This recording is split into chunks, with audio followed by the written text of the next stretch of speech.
it's really about creating that lasting impact as our roles as finance executives. So how do we think about leaving a lasting impact in our business, in our industry, in our country, in the world that we live in, right? How many people think like this? You know, is it like 1% of finance population that thinks like this and the rest are kind of, you know, adding up numbers? I'm interested to hear people's thoughts.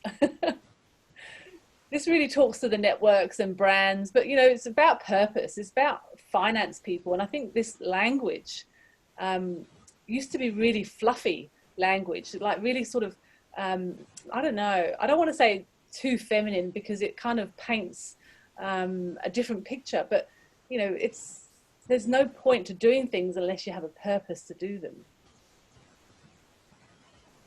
I totally agree with you. I feel this is an area where we're all learning. Maybe for those of us who started working many years ago, it's still sort of a struggle. For a lot of the younger people, they actually want to do things that aligns with, you know, some purpose that they feel passionate about. And what you will find out is that as finance people, we can't just be successful today. We need to build the team for tomorrow, right? We need to build the structure and succession. And if we don't create that enabling environment, you know, bringing together, you know, the purpose of our organization, of how finance can make a difference, of impacting the results by taking the right decisions or helping to drive those decisions, we end up not creating the next generation who will take up after us, right? And we might lose, you know, direction at some point. Companies disappear overnight because, you know, we haven't sort of like, you know, brought our brand in the right way.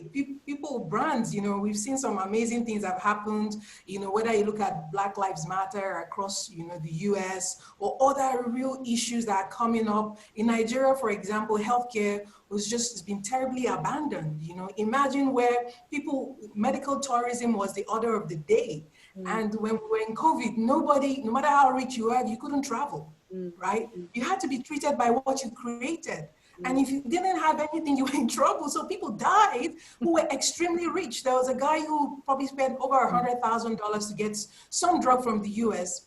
The drug got here after he passed away, right? So it's not about being rich anymore now. So when we bring this into business and think about our brand and our values and how we're creating, you know, financial success as expected, people are used to that. I do believe that we must still create some financial success. If I don't have the financial success, I can't invest more in sustainable activities. I can't, you know, impact as much. But for us in finance now, we really need to understand how we sort of drive the values, the fluffy purpose is actually now our day-to-day. We all just want to be in an environment that makes us the best version of ourselves. How do we do this? How do we make our organizations contribute? And then I think the last point for me is, don't think about your organization alone. What's the value chain that you are playing in? How do you impact that as well?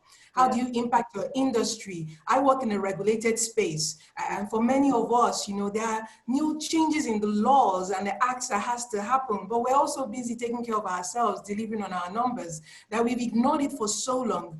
And we're now in a catch-22 situation. People interpret all sorts of things to you. So I think this is a real challenge for us on how we are now sort of like directing ourselves to ensure we are making impact, you know, not just for today, but getting ready for tomorrow. Well, and this is some of the reasoning behind the whole CFO Conversations, because I feel like in our very, very small way, we're making a small change for the finance community. Let's put it that way. So if Rashida, you can make a change in your business and you can make a change in your industry and you know, everyone here can make a change in their country. And then, you know, together, if everyone makes a small change, I don't know if you've read Atomic Habits. He talks about, you know, the 1% every day. Like if you're just 1% better every day, you don't have to do an awful lot, but you just have to do something small.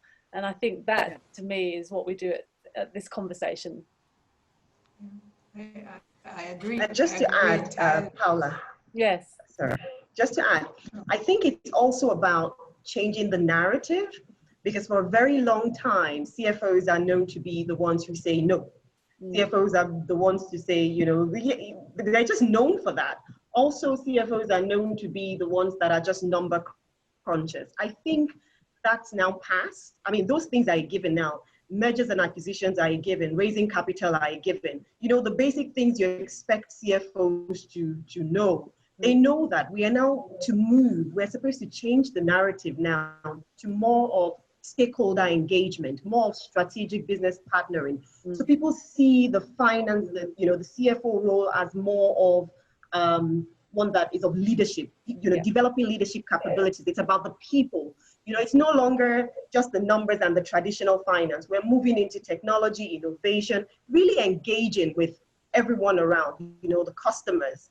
Not just shareholder value here. You're thinking about your clients and your customers, you're thinking about people, and you're still at the same time trying to govern responsibly, without losing controls as a finance person. So it's really changing that narrative. And it's a really good one now to see that I like what you said, Paula, about being collaborative. We really need to be collaborative, especially with other parts of the business, different segments of the business, because if we're not, how do we then use things like data analytics? How do we actually convince other parts of the businesses that, look, this is really, really important? I'll give you a quick example. In the past, media in Nigeria, for instance, they haven't been, particularly my company, we haven't been heavy on data. We don't use this data that we see for anything. And it struck me when we were doing the business valuation exercise that as I was comparing my company to other companies, I was looking at, look, our numbers seem better when it comes to, for instance, a data that doesn't even reside with us. It resides with sales and marketing, with numbers, viewership numbers. I tracked it and saw that we were growing in terms of viewership numbers. So for instance, last month, we crossed the 10 million viewership line every day. So I was able to tell people that, look, this is a big deal. We've just crossed 10 million audience every day, daily, not over a month, over a year, daily. And the sales and commercial team are able to take that data and sell it to the clients. And you see, the use of such information. And because I'm collaborative, I'm able to use this, and we're able to translate this, for the company's greater goals. So I think it's changing that narrative and moving on to, like Rashid had said, succession planning, leadership abilities for finance professionals, as opposed to just the numbers-based type of finance professional. And also, grooming the younger ones that are coming. I think that's something that I've been involved in lately. There's a lot of them, ACCA or not, just finance professionals, accountants, who really want, someone who has done it before to share their experiences and just to guide. I think we need to be doing more of that as well. Yeah, there's a lot to do. Okay, so moving on. Oh, sorry, Koleka, go on. Yeah, no, absolutely, Victoria. It's about guiding the young ones. I mean, lately I was roped in to mentor somebody, I don't even know. We've just spoken on the phone. I mean, with COVID, it's quite a challenge. And you can see, she's really quite confused as to what she should be doing. So my challenge is to guide her and show the light. And that's how I see myself, to try and show people who are less fortunate, to show them the light, give them leverage rather than handouts, more to give leverage. Yeah, that's good. Get them to recognize their own superpowers. Absolutely. That's what I call it. And especially if it's a woman, I call it my feminine force. Yeah. So absolutely. I can be quite ferocious with my feminine force. It's still okay.